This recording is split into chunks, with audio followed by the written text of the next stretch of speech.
DJ Continental. Oh. How did you get started with the whole DJ thing? Well, I initially wanted to start DJing because one of my older cousins was a DJ down in Atlanta.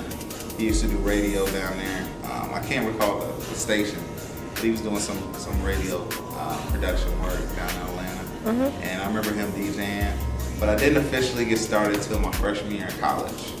I started off making R&B mixtapes for like my friends, you know, they're on my floor. Yeah. Stuff like that, you know, a little playlist for the late night creep, you know. Doing a lot of those. And then it just kind of developed into, I did my first house party. I think I was 20 when I did my first house party. But I ended up being so drunk that I couldn't really continue to DJ. That went fine. So I ended up stopping doing that. So I didn't get another party for like another half a year or something like that. I ended up getting my turntables for my 21st birthday. The parents? No, I bought them myself. Oh. I always purchased my own DJ. You know, so it means a lot more to me because of that. Because I always purchased it, so I've always been more protective. But those were just some CD joints. But I got my first set of 12s almost 2 years ago now. And you know, it feels different. You know, being on the 1200s. You know what I'm saying? On that vinyl, it's a good feel. What did you have to do to actually get to that point, though? Just a lot of practice. I mean, you know, like the second party I did was actually at a club, and that was when I had my CD turntables when I did that club. It was so insane because I was so nervous my leg wouldn't stop bouncing. No, it's fine. My leg wouldn't stop bouncing. You know, the whole, like pretty much 4 hours. Imagine 4 hours and your leg is just bouncing the entire time. And it's funny because I really didn't know much about beat matching, none of that. I was pretty much just mashing songs together, but there was so many people in there that they really couldn't tell that I was that bad. I mean, everybody was still dancing. People They're probably drinking or something. They don't hear what the hell's going on. They might have, because I think it was like an open bar if you paid like $30. So I think there was quite a few people in there, really, really wasted. But this was all out of Michigan. And then just steady rise from there. I started doing a radio station out in Michigan. Ended up becoming the business manager for the radio station for a little while. It was 89.1 WIDR through Western Michigan University. Nice. Yeah, that was awesome experience. You know, did a couple shows for some hip hop artists. I DJ'd for Cat Williams before. Did a show with him and after party. How was that? Through the radio, really. You know, through being a DJ at the radio, got to do that, and a couple other. I'm trying to remember all the stuff I've done. You know, I wish I would have really kept a good list, but I've done some New Year's parties out in Michigan. You know, a lot of clubs. Been in Chicago for about going on 3 years now, and I've done quite a few of the clubs out here. Funky Buddha Lounge. Done Zentra,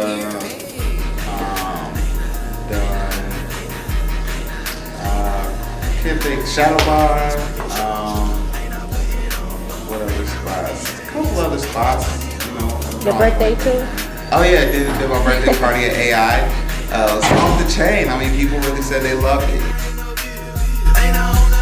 Real good influences, so, you know, people like DJ 33 and the Third, a heavy influence in my style, I would say.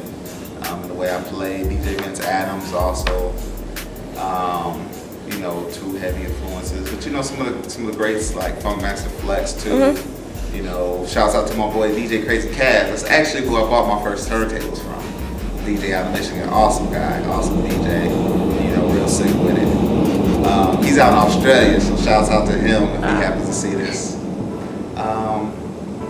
So those are just some of the joints, you know, I've done, some of the people who influences me. Shouts out to my man E Boogie, 89.1, that's who I used to do the show with. The Princess, you know, Tiz. They both put me onto the radio station, you know. Cutie Love, she also put me on, she's out in DC, you know, so shouts out to her. Shouts out to IMA's my man, you know. You just giving a shout out, huh? Yeah, I gotta do a few shout outs, you know, my man Soul, Jay Reed. You know what I'm saying? Daryl, shouts out to all those cats. You know, those are my people. Those are people who me on. That's what's up. Ups and the downs, the sames and the changes, all the money in the world. So do you see any like future in this? Like, are you trying to take this to a whole new level? Yeah, I wanna travel worldwide. I wanna get out the country with it. You know what I'm saying? I wanna go over. Honestly, I would love to go over to Nigeria. Being Nigerian, you know, I think it would be dope to go over to Nigeria and DJ. That would be awesome. That'd be crazy, Joe. You know, just anywhere outside the country would be awesome to do. I'm supposed to go over to Europe, to England, and sometime next year. So I'm hoping to make some connects. You know, maybe have them fly me back out there to do some stuff. You know, it's just stuff like that. I wanna get worldwide with it. Look at all the new beautiful faces at home. I think I would like to definitely move up in it and always still keep doing it as long as I have a passion for it. Yeah, that's what you need is passion, first of all. I don't want to do it just because at the point I'm doing it just to pay the money. bills. Yeah, I want to do it still because I still love it, and people can feel that love when you're on the tables. You know, they can tell the difference between somebody who loves it and practices every day and is in the music and feels the music like they do. You know, I think that's the difference between a good DJ and a great DJ. And they love it the more you try. So like in terms of DJing, like, do you just like do it for people pretty much? Yeah, I mean, I know that one of the things that drives me the most. Like, how do you know what people want though? What kind of crowd to play a certain song in? And Well, I think you learn that from being a lover of music. You know what I'm saying? If you love all different styles and you can play for all different type of crowds, and after a while of doing it, you can look at a crowd based off of how someone's dressed and tell what kind of music they love. You know, sometimes it's a miss, but you know, it's just like with anything. You know what I'm saying? But for the most part, I can pretty much walk into a room and know exactly what song I can drop first to get the crowd going. started. Yeah, and I mean, I don't like to sound too arrogant, but I've always liked to try to get people dancing within 3 songs of me playing, and generally it works. You know what I'm saying? I mean, I've had a few DJs who were on before me and try to burn through all the hottest songs, I guess in the effort to make the next DJ look bad. Well, trust me, it doesn't work. You know, with a good DJ, it won't work, because I mean, they'll still know, all right, I could take it back a couple years and still drop this, and you know.